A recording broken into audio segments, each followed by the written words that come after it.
Thank you so much for coming this afternoon to our Give to Game panel ahead of International Women's Day on March the 8th.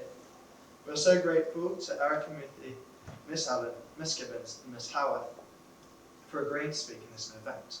It is fantastic for us to have an opportunity for pupils, teaching staff and support staff to consider together the challenges and opportunities for women, whether here or elsewhere in the world, as well as the women who have inspired us along the way. We are also equally grateful to Mr. Wheeler for accepting our invitation to take part today to give his perspective. Here at Canford, we're committed to making a more equitable community for all, and discussion, collaboration and understanding will be the basis of this. We would like to begin by asking each of our guests in turn to say a few words to introduce themselves. Erika, why don't you start with us off? Good afternoon, everyone. My name is Erika M, and today I will be talking about my work addressing and campaigning for period poverty around Kenya. I started an initiative alongside some other classmates of mine called 342, which made reusable pads and distributed them to slums across Nairobi. So I can't wait to talk to you guys about that today. Miss Allen. Hello, I'm Georgie and I'm proud to be part of the grounds team here at Canford where I help look after the ornamental gardens. I'm just going to be talking a bit about what it's like to work in such a male-dominated environment. Thank you very much. Miss Gibbons. Hello, I'm Miss Gibbons and I'm going to give a perspective of having played in professional sport for 6 years as a female. Thank you, Miss. Pippa. Thank you. Yeah, I'm delighted to be back at Canford today, back in a place and a community that gave me so much and something that I gained from hugely, both in my career and personal life. I think first and foremost, I'm a Beaufort girlie. I'm an old Canfordian. I was here between 2007 and 2012, and I now proudly serve as the Governor of Canford. In my professional life, I am a technical advisor in marine pollution through a company called ITOF, and that takes me all over the world, from ship owner offices and shore offices to coastlines, promoting effective response to maritime shipping incidents, whether that's oil spills, plastic spills, hazardous chemicals or cargoes. And so I'm really delighted to reflect on kind of what leadership means to me. Again, working in a male-dominated environment and sharing some of my reflections from both from a professional lens and here at Canford as well. Thank you very much. And last but not least, Mr. Wheeler. So, I mean, I feel like a bit of a fraud in that it may not have escaped your notice, but I am in fact not a woman. And so when asked to do this, there's a bit of me that goes, I don't know what I have to bring. But I suppose it speaks into that this is important for us all. So however much I may not be totally comfortable or feel that I've got something valuable to say, it's really important that we are all a part of the conversation. I'm Mr. Wheeler, I'm the head of Canford. So I'm supposed to be the introduction. Thank you. And Mr. Wheeler, Yes. to kick us off, do you think that International Women's Day still has relevance for us today? And if so, why? I mean, I think it's hugely relevant, and I suppose I've got two observations I would make as to why it's relevant. The first, from a personal perspective, my mother, as an army wife of her generation, you could only vote if your husband was registered to vote, because obviously you're travelling the world, so that was the way round that it worked. And my father felt that because he was a servant of government, he shouldn't vote. So he didn't register to vote, which meant she couldn't be registered to vote. So for the period of time my parents were married, my mother was disenfranchised of her vote. Why I think that's important is what she did with it. Because what she then did was encourage all of us, and I'm one of four, to feel that actually voting is an incredibly important right, is absolutely something that you must do, and therefore none of us miss the opportunity to vote. So she didn't do nothing with something that had disadvantaged her, she did something with it and passed it on. So I think that's the broader theme of why it's important that we all engage. The second, you could look at, I've perhaps got one or two examples I might use later, but I think there is a sense to which you could look at it and say the last 100 years, inequality between men and women has improved, and therefore, is that a done deal? Well, in London, there are 300 statues of men.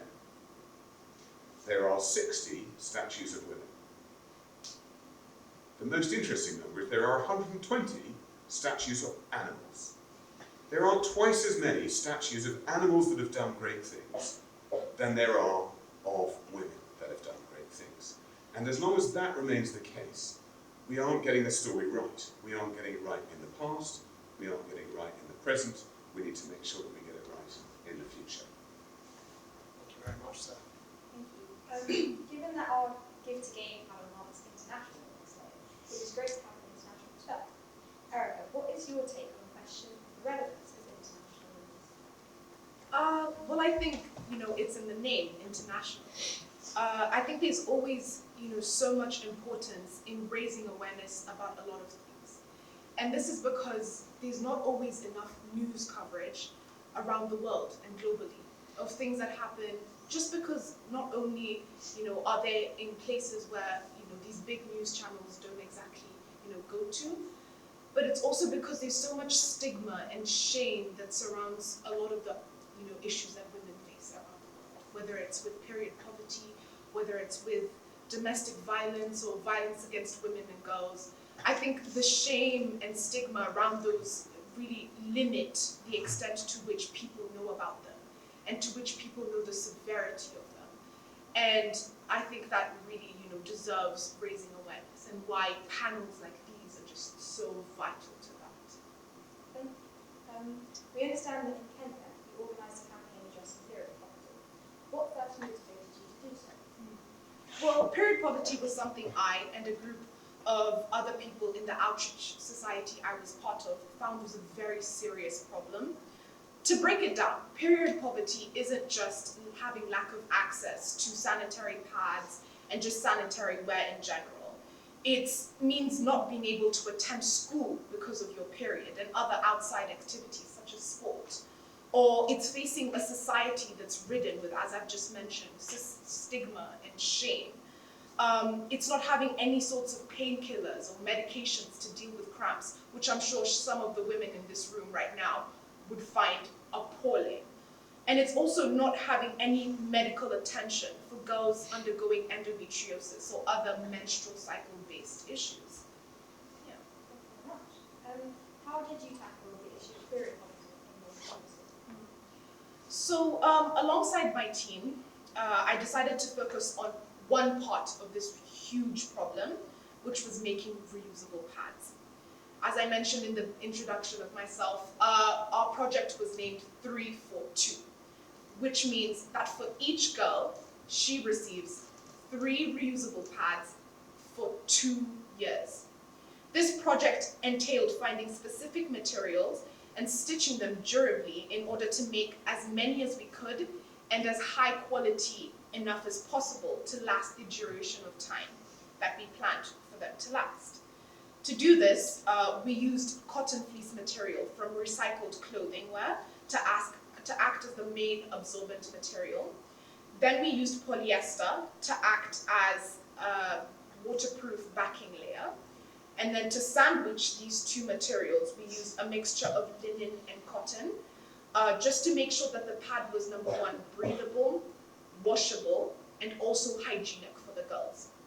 Then finally, we took buttons, and those kind of made the wings of the pad, just because buttons were easy to source in terms of pricing and in bulk quantities. So yeah, this I found very successful. We faced a lot of challenges in terms of finding these materials and being able to make them in bulk, but I'll talk about that a bit later. Yeah, just touching on that, what challenges did you face in raising awareness and in making the reusable pads? Yeah, so there were 2 main challenges we faced. Firstly, as I talked about, the stigma and undeserved shame. Working in Kenya meant that there were still some traditional aspects that limited, the scope to which people understood period poverty. And specifically in my school, not many people had heard about it, even though it was such, a big issue after doing all of that research. So alerting and bringing awareness to my community was relatively difficult, as not only was there a mixture of knowledge, but they were, groups of people that didn't know anything. Eventually, after assemblies and, multiple talks, such as the one we had here at Canford, that the sixth form received during the Festival of Ideas, people gained knowledge, and not only gained knowledge, people were mobilized. And from that, the outreach group that I was part of, and myself, received loads of emails of people willing to volunteer, to help us out in making these reusable pads. So that was one challenge we faced. And then the second challenge we faced was a skills deficit. As I mentioned, when we were making these pads, it involved stitching and sewing. People didn't know how to sew. And so we had to navigate this problem by teaching people how to sew, but also having to make, a relatively large number of pads in the short time that we had. So every Monday for the entire of term 1, we taught people how to sew. And we ran workshops with different skill levels, and whether it was a sewing machine or just, individual stitching, people were able to learn, how to. Afterwards, we were then able to make 200 pads in just 3 weeks. And so I think that that's just a testament to how much, passion people gain when, they're taught about something so serious in their community. How did you ensure that this campaign had a long term? Well, number one, I brought this initiative to my school, and my team and I helped set up a society in the school that was responsible for making reusable pads every year and distributing them to slums in Nairobi. So that was one. And then we also fundraised money through Mufti Days, actually, to give to small charities in Kenya that were already making these reusable pads. I always think what turns a good idea into a fruitful one is when it becomes a consistent action. And results, are inevitably the fruits of trying over and over again. So I think by doing those main and funding those main, activities of making reusable pads, we were able to make something that just wasn't a one-off, but something long-lasting. And that girls in Nairobi that didn't have access to these sanitary wear could finally, be able to attend school. Thank you very much. Finally, what was the most rewarding part of the program? Yeah, I think even above, the quantitative achievement of making over 200 pads in just 3 weeks, the most rewarding moment was seeing them actually work.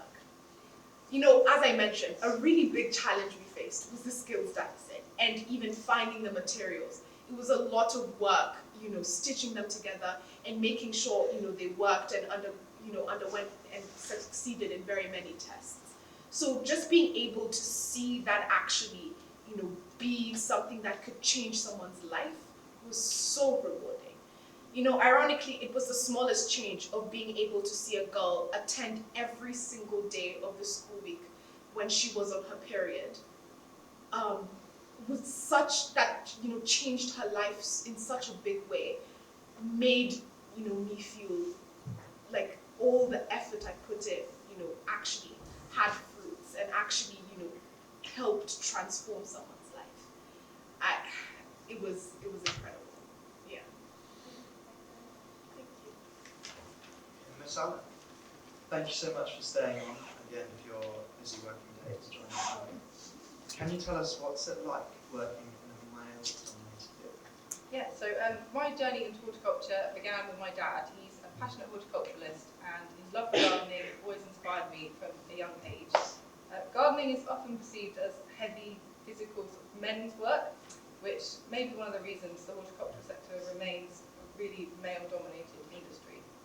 Because of the stereotype, starting a new role within an all-male and unfamiliar team can feel pretty daunting. There are moments when I wonder whether I've been judged before I've even picked up a tool. It can make me feel as though I need to prove myself, and sometimes stops me from asking for help when I probably should. Other subtle ways that highlight how I might be a bit of an intruder into this male-dominated world show up in moments like these.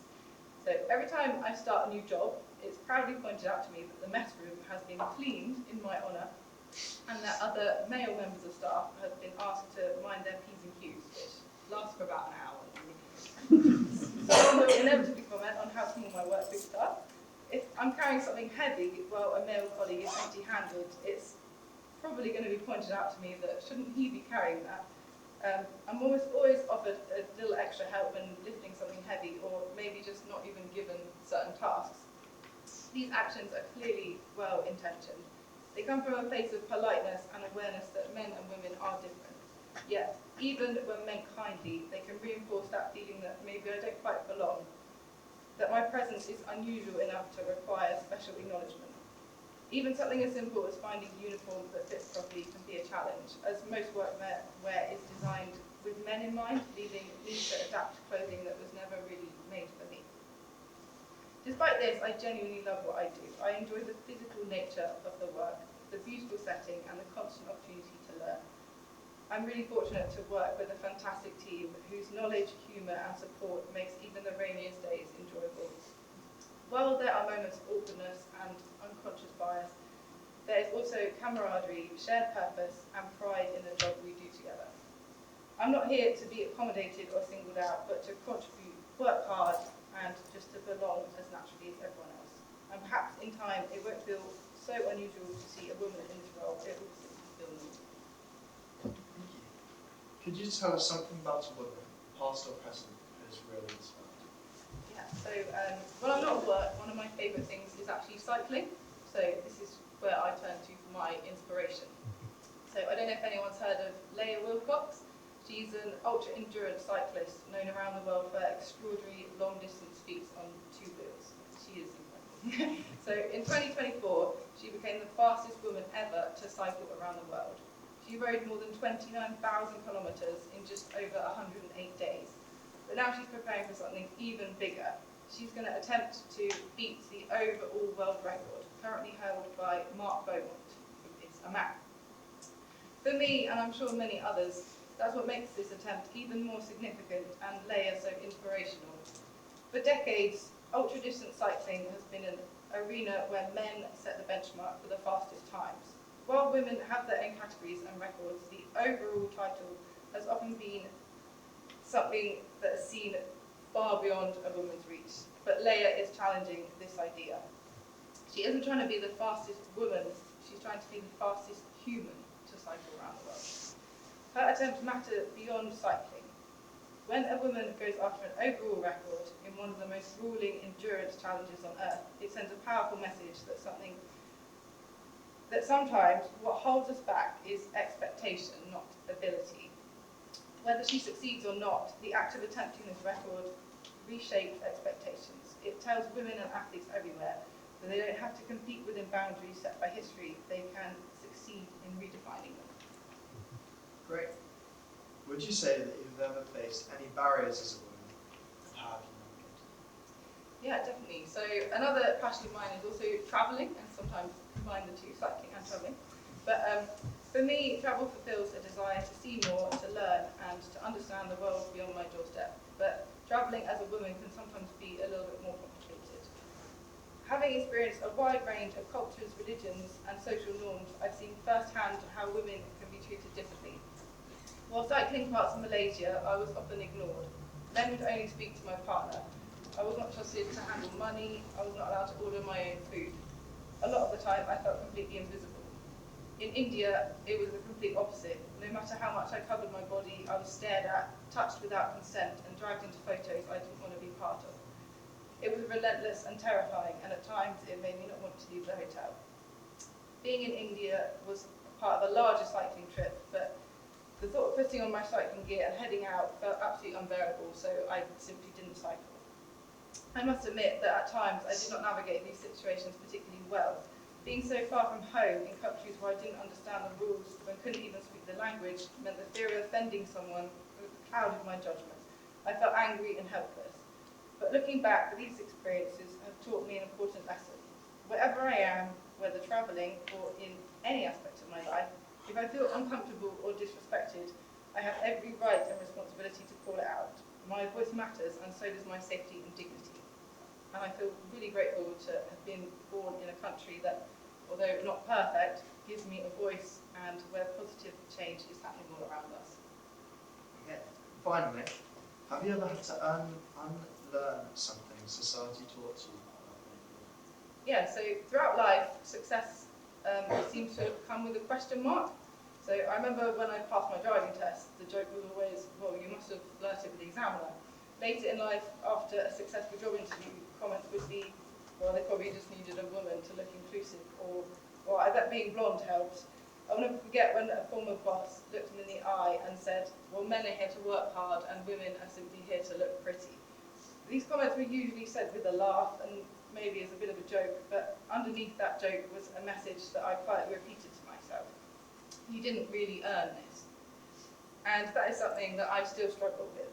But in July 2024, my partner and I packed up our bicycles and set off from our front door on an adventure. 1 year later, after cycling over 19,000 kilometres through 26 countries, we pedalled back to that same front door. And the feeling was absolutely overwhelming. In the weeks that followed, as I began to process what we had done, something shifted.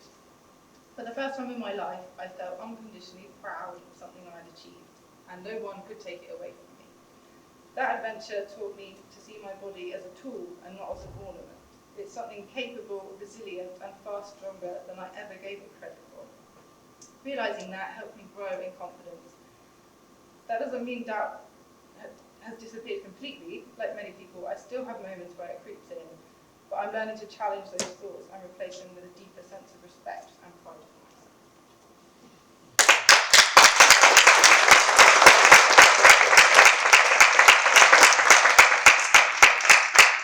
So, Mr. Wheeler, you already mentioned your mother as a key female inspiration in your life, but is there anything outside of that you think of in the past or now that has inspired you? Well, I mean, Georgie. Erika, I'm waiting to hear from. I mean, I suppose there are a number, and often it's people that you know or have met who have been impressive. I was astonished to learn. One of my oldest school friends is married to a woman who in 2021 became the senior partner of Freshfield's law firm, and I was astonished to learn that in 2021 she was the first female senior partner of any Magic Circle law firm. I just can't process that that's still where we're at. So I suppose I think that's pretty amazing. And in fact, she's just stood for re-election and been elected in a similarly a world that probably in lots of ways still has quite a lot of aspects in which it's quite male-dominated. And she brings something completely different, and what's interesting is the number of people I've met in Freshfields who are really proud of the fact that they've got a woman as a senior partner, and that's really exciting. So, and at the same time, she's just a friend, and so, I think it's that sense of just, there's a lot of normal people who do extraordinary things. There's another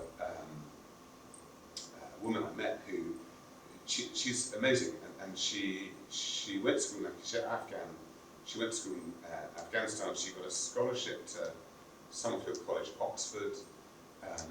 She went from there, she got a degree in international relations, she went back to Afghanistan, and she was eventually, in Afghanistan, employed as one of the top advisors to the president of Afghanistan at the time, the sort of newly-ish formed, slightly more progressive Afghanistan. She did 3 years in that role, and then came to the view that she couldn't really have the impact that she wanted. Senior advisor to the president. You'd have thought that might be. So what she did next, she resigned from her job, and then she bought a series of buses, and she drove these old buses, she turned them into libraries, and drove these old buses around Kabul, and taught girls to read, because in Afghanistan, that's still something that doesn't really happen. So, that kind of thing, I think, is extraordinary. And I remember sort of talking to her and saying, do you feel you had enough impact? And her thing was, no, we don't have enough buses. We didn't reach enough girls, and now look what's happened. But actually, the impact is there, the impact is real, and that's pretty extraordinary. And I suppose the third example, there's a couple of people that, again, are friends of mine, but Sally Ann Hong, who is the headmaster of St Paul's Boys' School, and Elizabeth Stone, who's the headmaster of Winchester College, and two people who in my industry, in my world, chose to take on roles that you look at and think, crikey, that must have come with a need for a desire to be really strong and full of self-belief and all of those sorts of things. But they're both women who are bringing extraordinary passion and compassion to the work they're doing. And Sally Ann particularly is extraordinary because she now does an awful lot to kind of represent the question of how is the voice of teenage boys being heard, and how and why is that important. So it's not just about male and female. You know, there you've got a woman who's leading a boys' school who's representing the importance of boys and how boys are being seen and understood in this context, and she's kind of winning prizes for the observation of the work that she's doing. So I suppose those are just all people who I have come across, and the reason I choose people that I've come across rather than famous people or whatever else it might be is for us all to recognise that in all of the people that we know, there are extraordinary stories. There are people to be incredibly proud of, and I loved that you all just applauded Georgie, who I think is an extraordinary person, but who's also just given the most amazing kind of witness to why we're all sitting here. So, yeah, she's on the list. Thank you. So leading on from that, do you think that kind of international women's day is becoming relevant for women? I'm not sure. I hope I don't need to answer the question on the back of the. Yeah. No, I think it's an incredibly important part, and I love Georgie spoke to a global context, and I've lived in different parts of the world. Erika spoke to a global context, and it's the international bit is important. The Women's Day bit is important. That we take time to recognise we're on the journey, but we're not there yet, and different parts of the world are at a different stage of the journey, and they're also not there yet. And I'm not sure that we ever will be, because I think these things are complicated and challenging, and there will always be ways in which we find disadvantage in different contexts. But I think as long as we're having these conversations and asking ourselves these questions, that's really important. To the girls here, my observation would be there are not enough boys here. And I would love to feel that all of you might feel that one of the things that you do is the next time we run something like this, you feel that it's part of something you need to do to say, I'm going to make sure I bring 2 or 3 boys to this as something that is important, because we all hold responsibility for all of these things. And I think it's really important that we're all thinking about that in the same way that we've got 1 or 2 boys' housemasters and things, that we need to be offering the same message there, because clearly we're not there yet. Thank you very much, sir. Ms Gibbons, thanks so much for joining us today to discuss perspective. How has your definition of success changed? I would think, probably from a sports sense, it would seem quite obvious that success is quite black and white, you win or you lose. But actually, over time, I've realised that that's definitely not the case. I think as well, for me, it's important to mention that in a female, it is a female sport, there is no male equivalent of it. Success was never going to be money, and that's a story for another day. We worked just as hard, but anyway, I'll let it go. So yeah, I think definitely my kind of, how I've seen success has changed, and it was never really a destination that you just arrive at and you're like, here I am, I've got success. I think it was ever changing.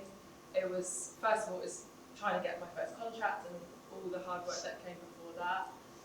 Then it's trying to get in the matchday squad, then it's trying to get on court, then it's trying to not mess it up when you're on court. There's a lot of things like in the pipeline.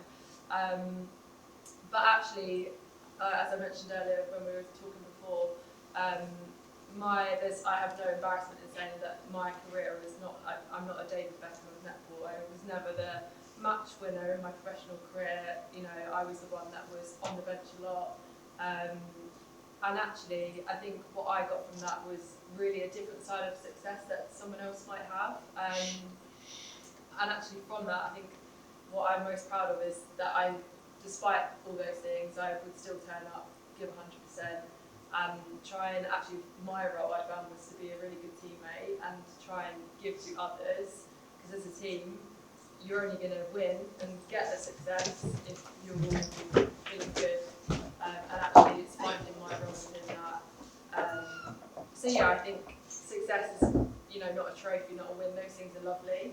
But I think the things that are more long-lasting is one, the things that you develop in sport, and also the impact that you can have on others around you as well. Cool, thanks. What advice would you give your younger self? Oh, I would give her a big hug. I think that, again, I have 3 brothers, which I'm very lucky to have, but that has given me a lot of resilience. I would say that I had a lot of self-doubt, probably comparing myself a lot to some very sporty brothers as well. I didn't have much option to not play sport, really. I would probably say that something that really sticks out in my mind when I was trying to make it as a professional netballer, I think it was my first summer back from uni, or maybe I had just graduated, and I really was in my mind like, this is what I want to do. I was in the garden practicing shooting, probably going out for too many runs and going to the gym too much, and my mum came out and had a bit of a go at me. She loves me and she is glad of what I'm doing now, but she was like, you need to just focus on something else. It's like, statistically, it's not going to happen. You're too old, you would have had a contract by now. And actually, not that she was trying to limit me, but I think she was more trying to protect me from failure, because probably her upbringing that she'd had was just be steady. I didn't want that.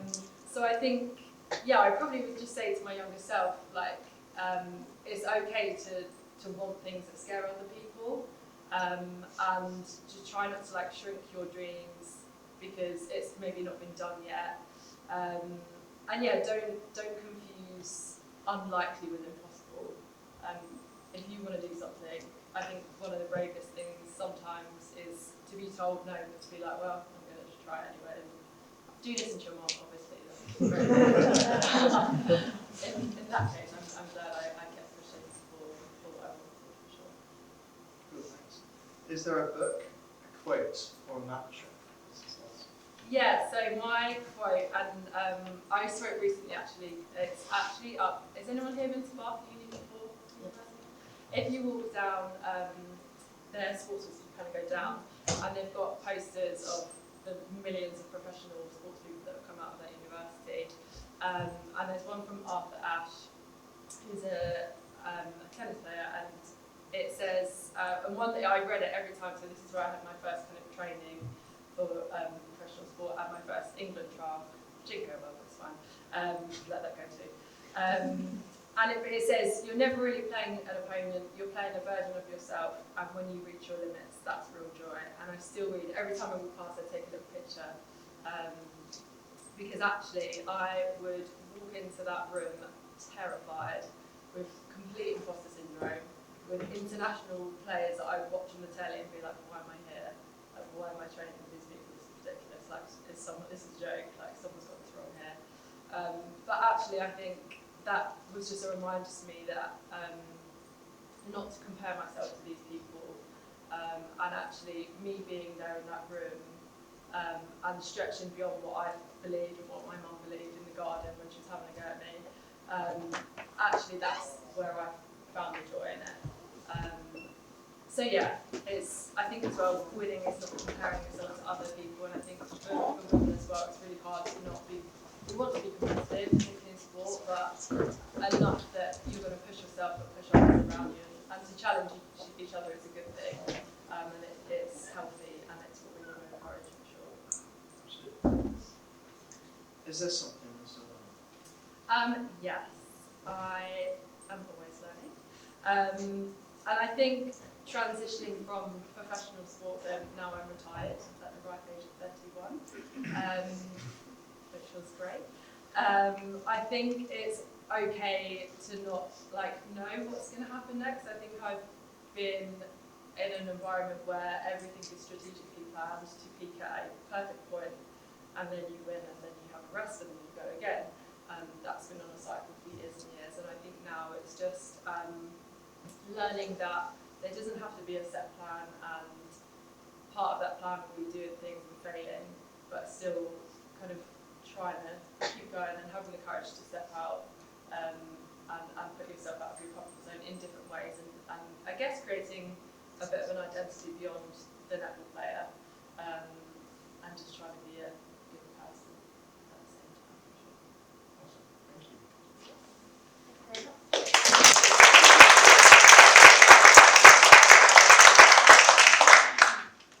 So, Pippa, we are really so very grateful for taking the time and trouble to be with us today and to share your thoughts. As a former both club and now Canford Gardener, the school clearly means a great deal to you, and we're so lucky to be able to benefit from your experience and expertise. Please could you tell us, what does give to gain mean to you? I think it means two very different things depending on the lens that I reflect on the theme. I think in my professional life, as a technical advisor in marine pollution at ITOF, it's at the very heart of what we do, both as an organisation and as individuals operating on incidents across the world.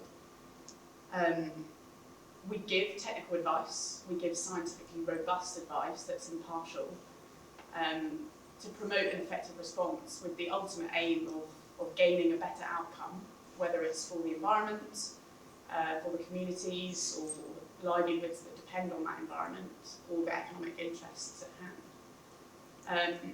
And so I think in those early stages of the response, or when an incident occurs, there can often be a sense of panic, a lack of clarity, there's incomplete information and a real sort of impetus on authorities to make decisions, often quite quickly. And so what I can do as a technical advisor on site, and what ITOF can do, is provide that technical advice which gives responders something that's really important, and that is confidence to act. And that confidence then gets translated into operational actions that might then mean that that pollutant is contained, or the use of resources is done so more sustainably, or the habitat that we're trying to protect is, a mangrove, for example, is ultimately saved from pollution, for example. And so I think that sort of give to gain element is we're giving knowledge. It's a multiplier effect, so that all responders, all stakeholders that we work with are benefiting from that, and that is having a ripple effect for ultimately a better outcome. I think as a governor, give to gain is a slightly different reflection, and one for me certainly about responsibility, but also gratitude. I think, as I said in the little introduction, I've benefited from the foundation that Canford gave me massively, and so it's about giving back, not just my time and expertise, but also it's a full circle moment. It's closing the circle, and it's investing in the next generation of Canfordians, giving you the same opportunity, the same enthusiasm, the same inspiration that I did, that Canford invested in me and investing in me. And what does leadership mean, especially as a leader? Yeah, I think leadership isn't necessarily for me tied to a position of authority. The rooms I'm in as a professional, for me it doesn't matter whether you are the most senior figure in the room, whether you've got the most senior job title, whether you're paid the most in the room. I think leadership is, especially for me as a woman in a male-dominated environment, is about the environment and the space that I create as a leader.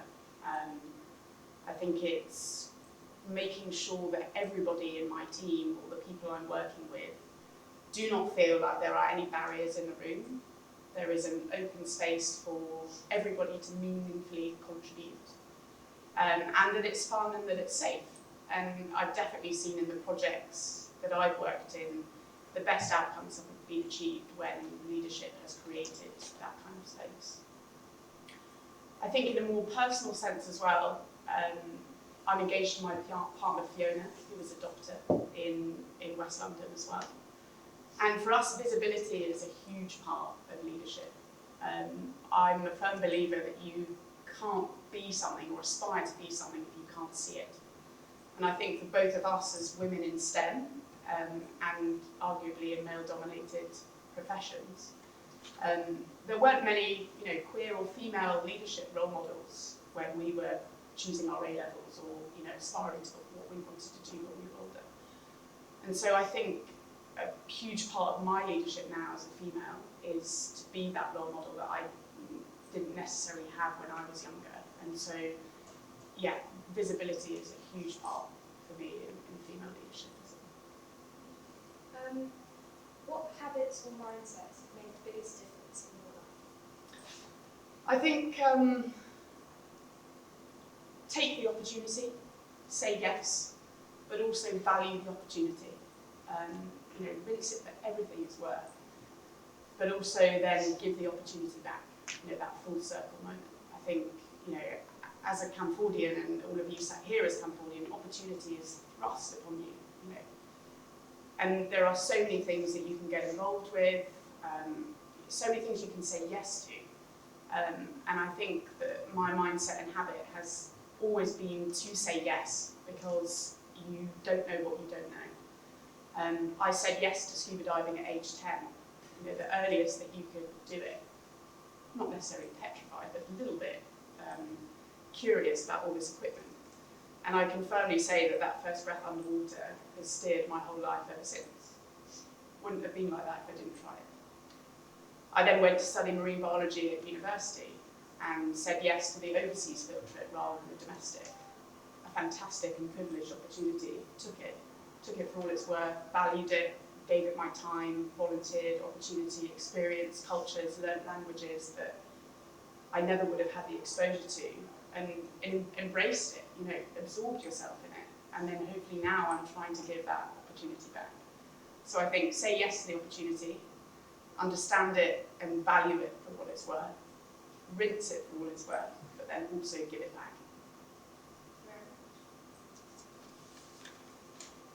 So thank you so much to our panel for that insight. And are there any questions from the audience? And if so, for who? Sir? A question on what would the greatest people like you try to do? Even if it's not sort of in your field, like, is there something that you would say everyone should try to do, or everyone should try?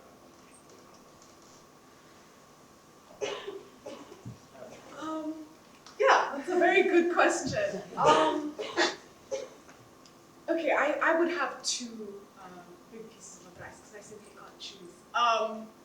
The first one would be kind of, as I mentioned, results come from trying. And not just trying once, trying again and again and again. I think being consistent is really what gets you somewhere. And as you know, Pippa has talked about, rinsing out all the opportunities you have. Just really, knowing what you want to do and having that goal isn't simply enough. Putting in the effort and trying time and time again to reach that point of success, I think is so valuable. So that's the one piece of advice I'd give. The second one is actually a quote from a book I've read, that we do not rise to our goals, we fall to our systems. And so I think setting up good habits and good, affirmations for yourself is really what gets you through the day. And not through just the day, through your entire education, through your work life, through, every aspect that you exist. I think falling back to your systems and falling back to how you speak to yourself, how you view the world, how you respond and react to certain things, whether it's, someone saying something rude to you when you're on an international trip, or whether it's, falling back, to that sense of consistency and hard work when you're training for something as big as, trying for England. I think just having that sense of self-reassurance is so valuable. Yeah, that's what I would say. Alex? You guys talked about women working in fields that are typically dominated by men, and how sometimes other people in that field can be a hindrance to their confidence, and how the results are, as a result, expectations rather than your actual ability. Are there any examples, or are there any ways that other people in that field could help that confidence rather than hinder it? Yeah, that's a really good question. I guess I probably should have put some thought into before. But and as I said, I don't think it's coming from a place of kind of wanting to single you out. So it's a really hard one to answer, because I guess if you did see me struggling with something heavy, you'd want to help. So it's, I guess, the more you try and ignore something as well, the more it can kind of come to light. So the more you're trying to make someone feel like they're not the odd one out. But I guess within my team, we just have humour. I think is always a really good icebreaker, and not basing the humour on jokes that involve women is probably a good start. And for example, our head of department is leaving, and we're getting someone new in. And every time someone talks about this person who hasn't been appointed, hasn't been interviewed, they are always spoken about as a man. What will he be like? What will he be doing? And I'm sat there going, it could be a woman, it could be a woman. So I guess just maybe even just subtle things like changing your language to, instead of assuming it's a he, it's a they. It's just really small changes. I think we would all pick up on and would really help our confidence and make it a lot more inclusive.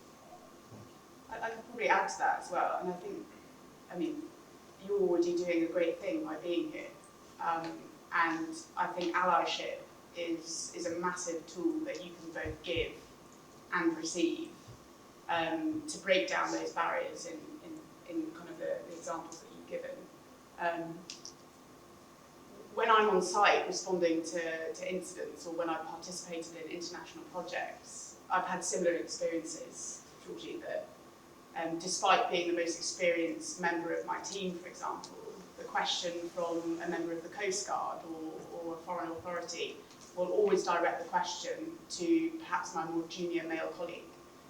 And I know that's happened to a number of my colleagues as well, but there have been certain instances where the male colleague has then spoken up and actually asked the person that asked the question whether they could direct all further questions to me or to the female colleague. And I think that sort of standing up and not letting the use of language or the direction of questions aside, and showing up because you deserve to be there, or you've earned that knowledge to sit in that position or that seat, and both giving and receiving that is a really useful tool. And I think you being here, listening to a lot of this, is the first step in that allyship.